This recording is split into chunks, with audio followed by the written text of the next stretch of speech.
अस्सलाम वालेकुम दोस्तों, इनसाइड पे मौजूद फखर में खुशामदीद। जनाब फवाद चौधरी साहब के लिए भी गद्दारी के फतवे आने जा रहे हैं, क्योंकि फवाद चौधरी साहब की तरफ से एक फायर किया गया है और वो फायर जाके ठो करके लगा है निशाने पर, और निशाना बने हैं इमरान खान साहब। बल्कि अगर मैं ये कहूँ कि इमरान खान के साथ साकिब निसार साहब को भी उन्होंने बिल्कुल कला कमा कर दिया, ज़िबा करके रख दिया, तो ये कहना भी कुछ गलत नहीं होगा। बज़ाहिर तो ये फवाद चौधरी साहब की तरफ से जो इजहार ख्याल किया गया है, ये या तो वो उस वक़्त उस पोजीशन में नहीं थे जहाँ पे बंदा कुछ सोच समझ के को बात करता है। वो पोजीशन ही ज़रा ऐसी होती है कि बंदा सातवें आसमान पे चला जाता है, या हो सकता है कि उस वक्त भी फवाद चौधरी साहब ने कोई हूरों वाला टीका लगाया हो, कुछ इस किस्म की चीज़ें चल रही होती हैं, बंदे को पता नहीं चलता कि मैं क्या बात कह रहा हूँ। फायर कर दिया, बज़ाहिर ये एक फ्रेंडली फायर लगता है, लेकिन लगा बड़े निशाने पर, बड़ा खिंच के लगाया है उन्होंने तुनका, और वो तुनका जाके लगा है इमरान खान साहब को। और उसके बाद यकीनी तौर पर अब फवाद चौधरी साहब के पास दो ही ऑप्शन बाकी बचेंगे, या तो वो सॉरी करें, माफ़ी मांगे और इस बात की वजाहत करें कि उन्होंने ये बात क्यों की। अदरवाइज गद्दारी तो उनके लिए तय हो गई है, और इसका मतलब ये होगा कि जनाब फवाद चौधरी साहब के अब पीटीआई के अंदर दिन जो है वो गिने चुने रह गए। बाकी आप यकीनी तौर पर जानना चाहते होंगे कि भाई ये मामला क्या हुआ, फवाद चौधरी ने ऐसा क्या कर दिया जिसके ऊपर मैंने इतनी लंबी तमहीद बांधी है। तो इस बात को जांचने के लिए आपको मैं थोड़ा सा पीछे लेके जाऊंगा, ज़्यादा अरसा नहीं, ये को 5-7 दिन पीछे लेके जाऊंगा, जब एक इंकशाफ हुआ था।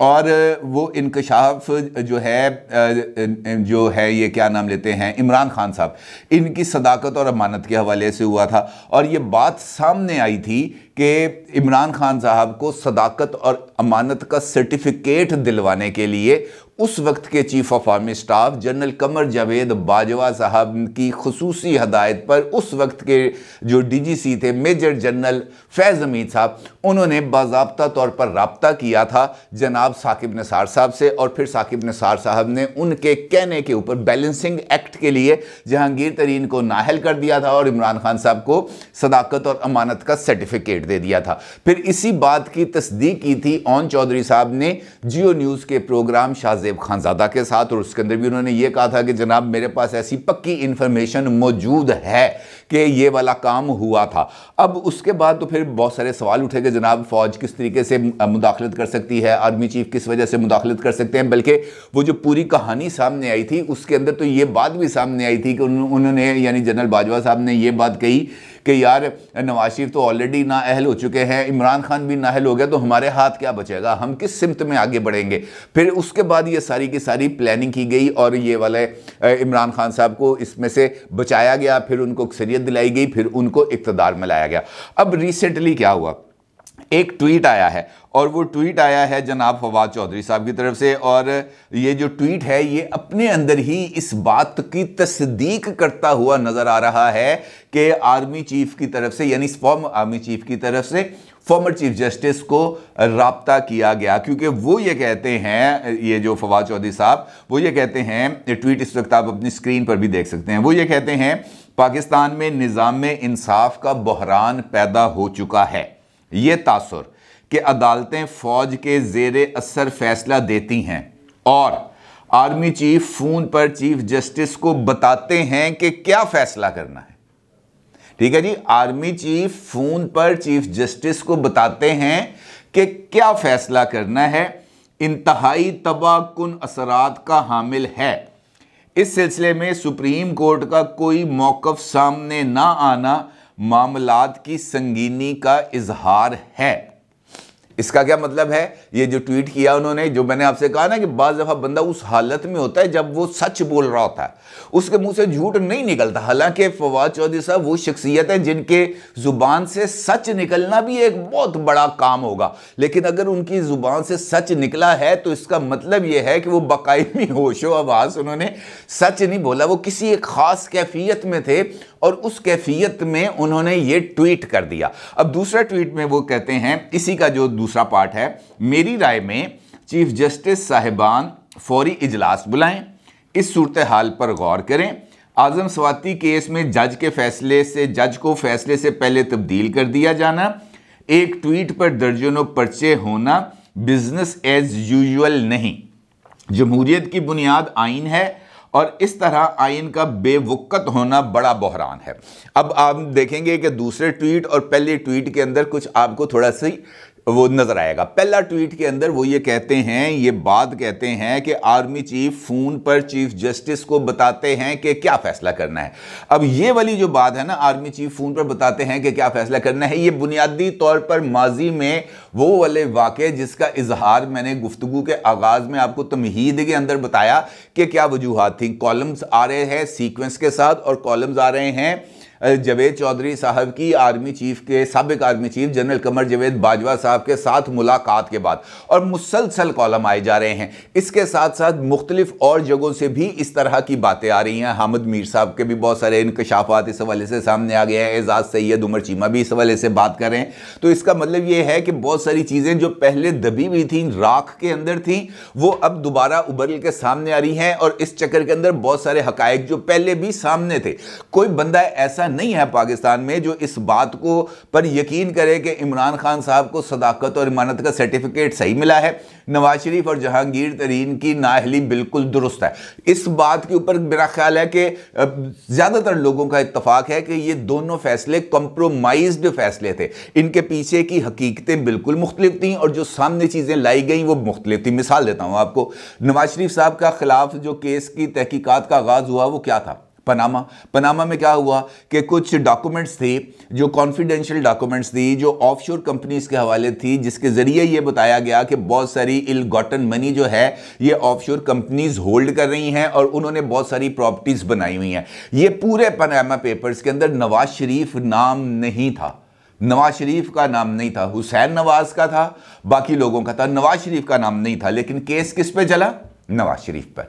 अच्छा जी, वहां पर कोई चीज साबित नहीं हो सकी पनामा केस के अंदर क्या हुआ क्या नहीं हुआ, लेकिन नवाज शरीफ साहब को इस बात की सजा नहीं मिली कि वो किसी ऑफशोर कंपनी को होल्ड कर रहे थे, या पनामा पेपर्स के अंदर जिस मनी लॉन्ड्रिंग का जिक्र किया गया था या इल गॉटन मनी का जिक्र किया गया था वो नवाज शरीफ ने पाकिस्तान से कमाई और बाहर भेजे। लेकिन नवाज शरीफ साहब को इन्हीं पेपर्स की तहकीकात के दौरान एक ऐसे जुर्म की सजा मिली जिस जुर्म के मुताबिक, जो जिसे मेरा ख्याल है जुर्म कहा ही नहीं जा सकता, कि जनाब आपकी एक बेटे की कंपनी थी कैपिटल FZE, उस कंपनी के अंदर आप जो है मुलाजिम थे, आपको 60,000 दिरहम उसकी तनख्वाह मिलती थी, आपने वो तनख्वाह अपने बैंक अकाउंट से विड्रॉ नहीं की, और चूंकि वो आपने विड्रॉ नहीं की और वो आपने अपने असासों के अंदर जाहिर नहीं की, लिहाजा इसका मतलब यह है कि आपने असासे छुपाए, आप फारग निकले, ताहयात आप नाअहल है।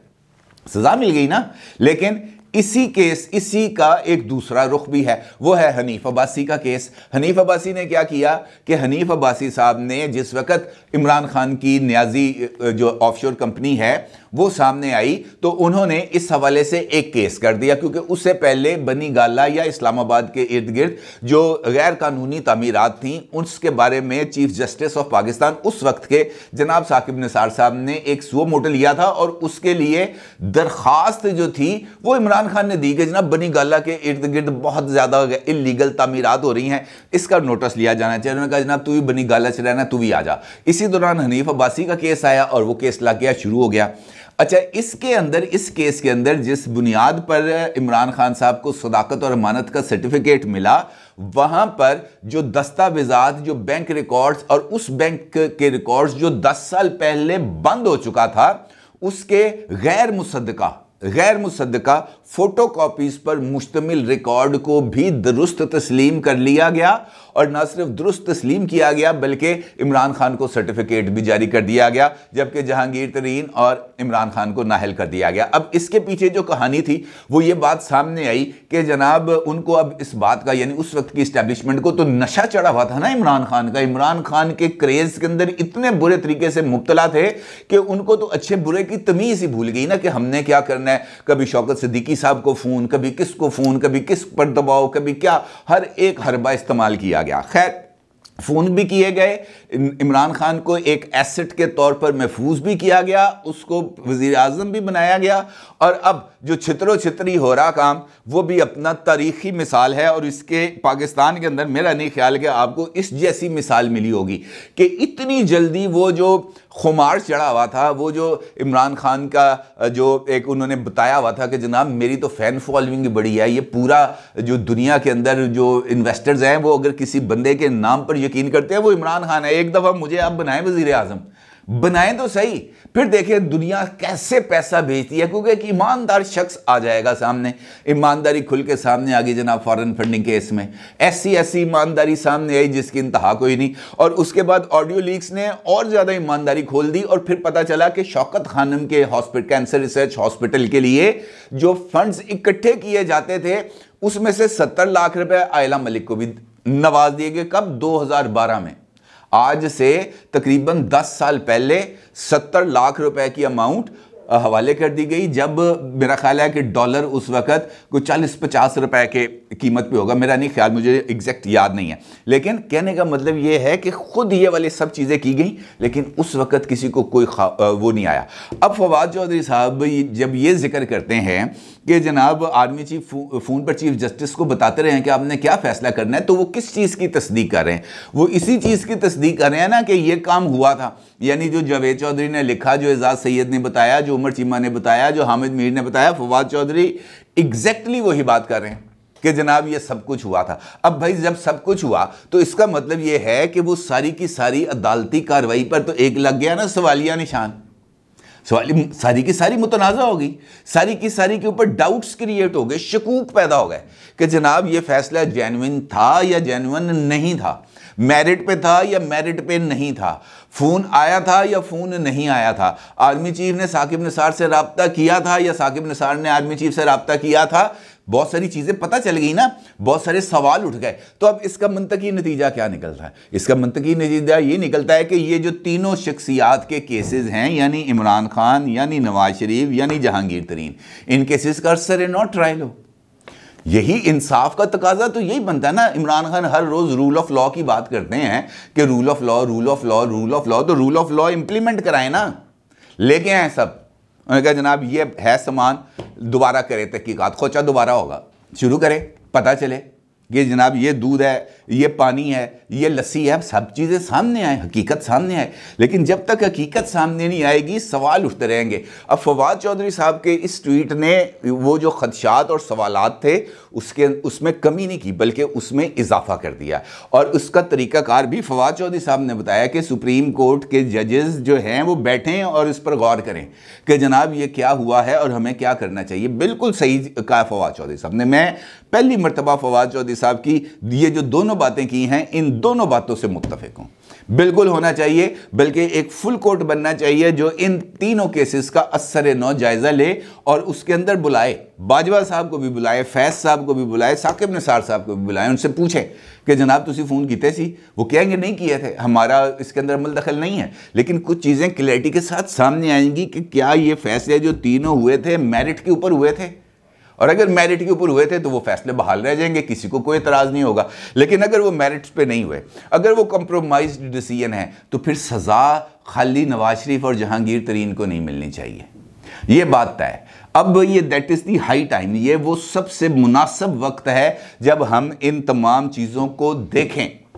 चीज़ें सामने आ रही हैं, खुल दुल के सामने आ रही हैं। और अगर इस वक्त भी हमारी इस्टेब्लिशमेंट, हमारी हुकूमत, हमारी जुडिशरी, हमारे इदारे किसी मसलहत का शिकार होते हैं और इंसाफ की फराहमी से पीछे हटते हैं, तो ये सबसे बड़े गुनहगार होंगे। मुझे इसमें कोई दो राय नहीं, क्योंकि इंसाफ की फराहमी सबसे इंपॉर्टेंट है।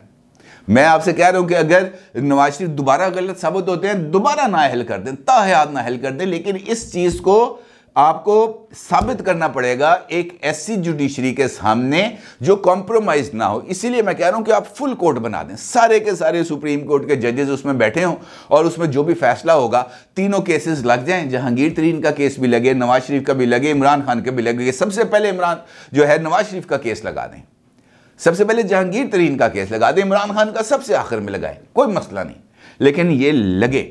अदरवाइज ये जो डाउट्स हैं ये पूरी की पूरी अदलिया की साख को मुतासर करेंगे। और ये बेहतरीन मशवरा है, बेहतरीन राय है, बेहतरीन लम्हे हैं, बेहतरीन वक्त है, इसको हाथ से नहीं जाने देना चाहिए। अपनी राय का ज़रूर इजहार कीजिएगा। आपका बहुत शुक्रिया। अल्लाह हाफिज़।